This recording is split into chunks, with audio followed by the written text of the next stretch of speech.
सिंध जी तारीख़ ते तहक़ीक़ के सिलसिले में और सिंधी दोस्तन साथियुनि भाउरनि भेनरुनि सां मुखातिब आहियां। अवां सभिनी खे मुंहिंजे तरफ़ां सलाम पहुचे। पाण सिंध जे तारीख़ जे मुख़्तलिफ़ दौरनि ते ॻाल्हि ॿोल कंदा रहिया आहियूं। पंहिंजी कोशिशि आहे त सिंध जी सही सची सरबस्ती तारीख़ अवां खे ॿुधाइजे। माज़ीअ में सिंध जी तारीख़ जिन माण्हुनि लिखी उहे ग़ैर सिंधी हुया, हमले आवरनि सां आयल उन्हनि जा छाड़ता हुया या ईअं खणी चइजे त उन्हनि जा सनाख़वान हुया। हू बादशाहनि तरफ़ां उन्हनि जी सनाख़वानी कंदा हुया, उन्हनि जे हमलनि खे जस्टिफाई कंदा हुया त साहब लोकनि जेको हमिलो कयो फलाणी धुर ते, फलाणी बिरादरी ते, फलाणी क़ौम ते, उहो जाइज़ हुयो। ऐं हू जेके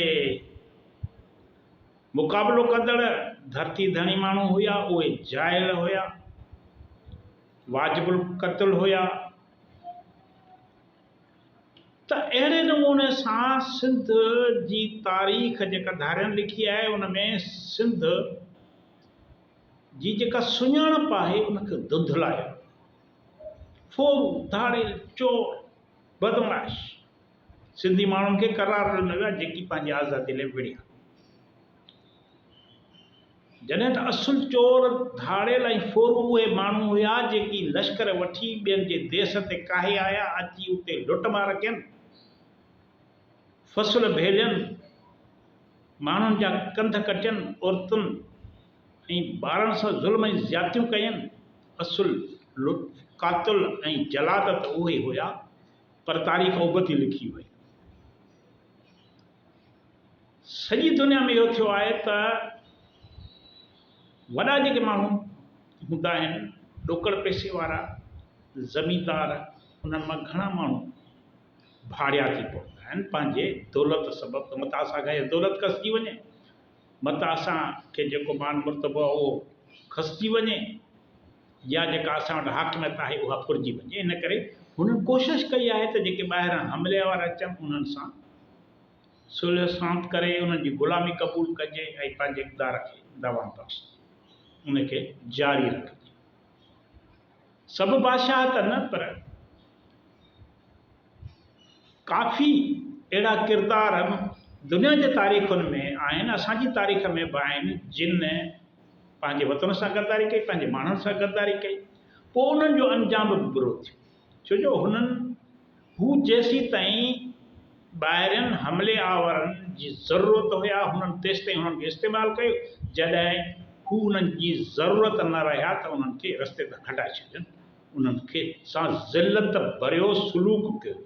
अॼु अव्हांखे ॿुधाइजे त सिंध जे समा दौर जे हिकु हाकिम हमले आवरनि जो साथ ॾिनो सिर्फ़ु इक़्तिदार बचाइण लाइ। उन सां हमले आवरनि कहिड़ो सलूक कयो, कहिड़ो शर्मनाक उनजो अंजाम थियो। आख़िर हू वरी बि पंहिंजे ॾेही माण्हुनि वटि पनाह वठण लाइ मजबूर थियो ऐं पंहिंजी बेइज़ती बर्दाश्त न कंदे हमले आवरनि सां आॾो थी बीठो। चवंदा आहिनि कॾहिं असां वटि पहाको आहे त रत दांगीअ ते वरंदो आहे। त जॾहिं हुन माण्हूअ ॾिठो त ही हमले आवर मूंखां सभु कुझु पंहिंजे देश ख़िलाफ़ु कमु करण खां पोइ हाणे मुंहिंजी ज़रूरत महसूसु न कंदे मूंखे बेइज़्तो करे रहिया आहिनि, मूंखे जेको आहे सो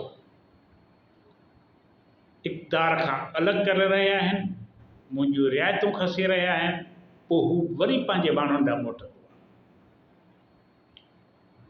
अॼु पाण ॼाम फिरोज़ ते ॻाल्हाईंदासीं, जेको सिंध जे हाकारे हाकिम ॼाम निज़ामुद्दीन ॼाम निद जो पुटु हुयो, फर्ज़ंद हुयो, जंहिं अरगूननि जो साथ ॾिनो हो सिर्फ़ु इक़्तिदार बचाइण लाइ।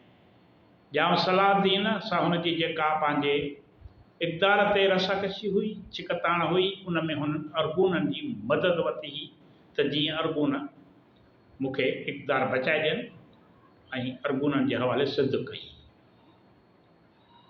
हाणे अरगूननि खे हिन त घुरायो, पंहिंजे वज़ीर आज़म दुल्ह दरिया ख़ान खे शहीद करायो,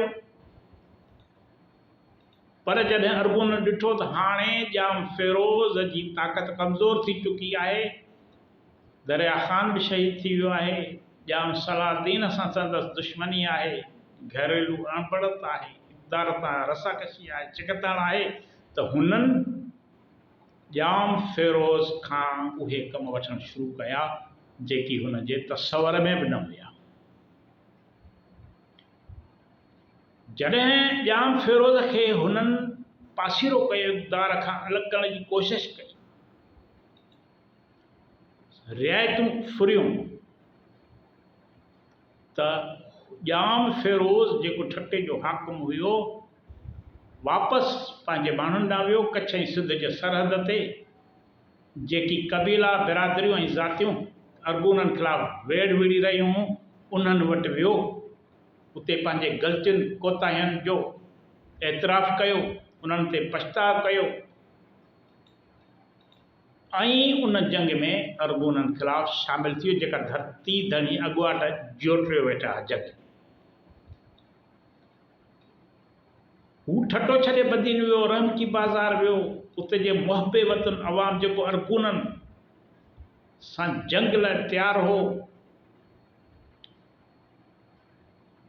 तंहिं वटि वियो ऐं हुननि माण्हुनि जाम फ़िरोज़ जे अहिड़े इरादे खे ॾिसी संदसि अॻियूं ग़लतियूं विसारे छॾियूं ऐं साणसि गॾिजी विढ़णु क़बूलियो अरगूननि जे ख़िलाफ़ु।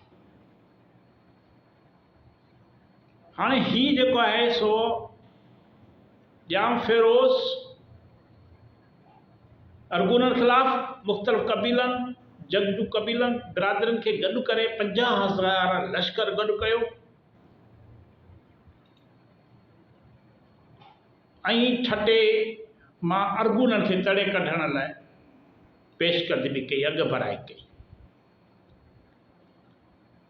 मिर्ज़ा शाह हसन अरगून जेको कुझु माण्हू ठटे जी हिफ़ाज़त लाइ छॾे जाम फ़िरोज़ सां मुक़ाबले लाइ रवानो थी वियो।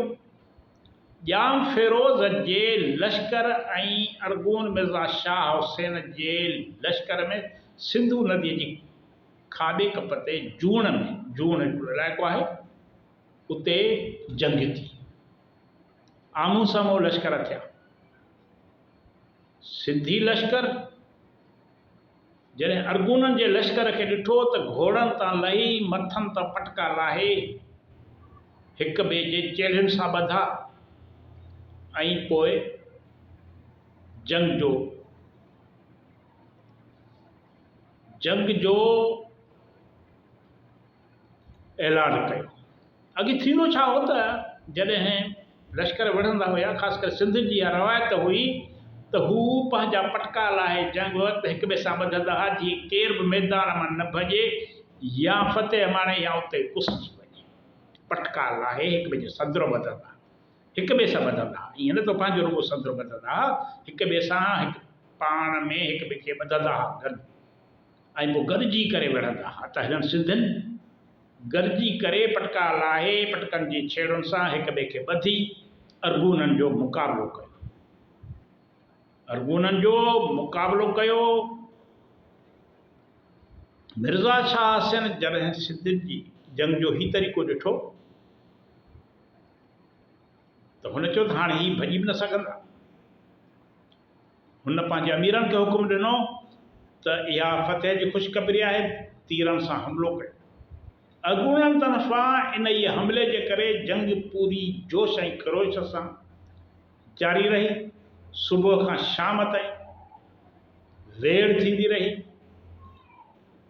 तारीख़ुनि में लिखियलु आहे त हिन वेड़ में ॿिन्ही तरफ़नि खां 20,000 माण्हू क़तलु थिया। जाम फ़िरोज़ ॿिए ॾींहुं विढ़ण जे बजाए राति विच में जेको रहिजी वियल पंहिंजा सिपाही आहे उहे साण करे गुजरात हलियो वियो त जीअं उतां वधीक तयारी सां वापसि अचे। जॾहिं त अरगूननि सिंध जे लश्कर खे शिकस्त ॾियण बैदि इन इलाइक़े में